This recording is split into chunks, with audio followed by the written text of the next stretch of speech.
G'day, this is Anthea Palmer from Sound Music Business, and I want to talk to you about podcasting. And not just podcasting to learn, which I do a lot of. I'm constantly listening to podcasts. In fact, I'm learning Mandarin via podcast at the moment.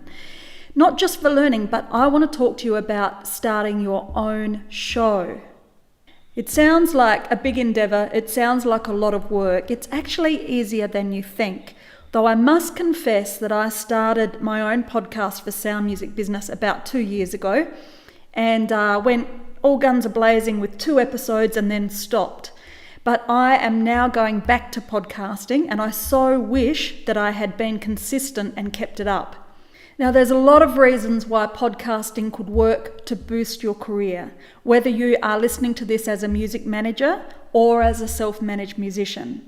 So let me go through some points for you. Firstly, it's a very intimate form of communication because a bit like having your own radio show, you're really just talking to that listener one-on-one. Depending on your style, it can come across as very intimate. It's a very good way to bring people into your fold or into your tribe because if they listen to you regularly, they will feel as though they know you.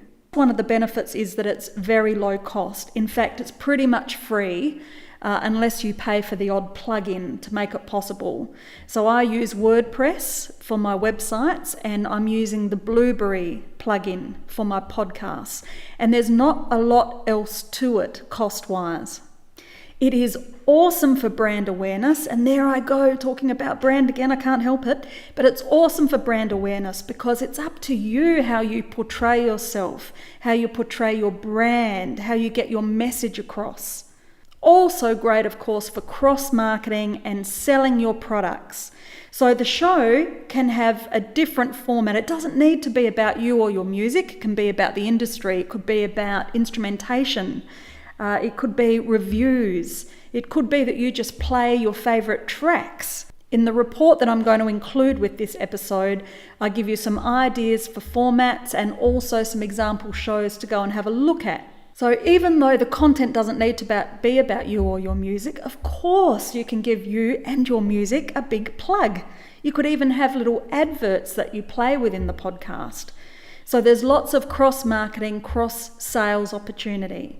But one of the really big positives that I want you to consider is, let's say for instance you are doing a show where you're reviewing new music.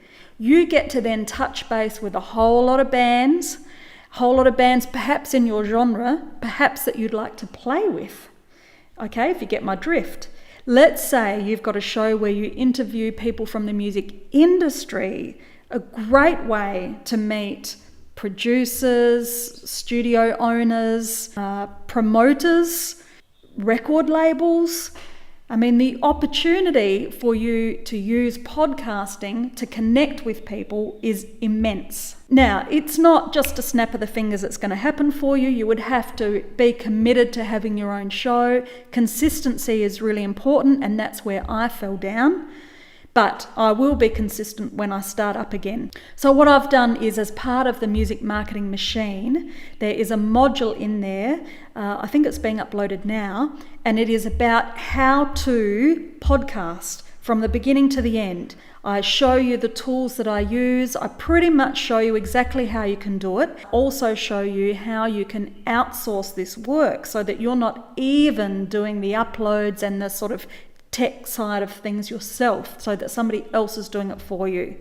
So of course, that is all part of the Music Marketing Machine. There's a brand new bonus module on podcasting coming up. Download the report, have a read. There's tips, there's information. I list all the benefits. I hope that will get you motivated to do it. I'm Anthea Palmer from Sound Music Business. Onward and upward.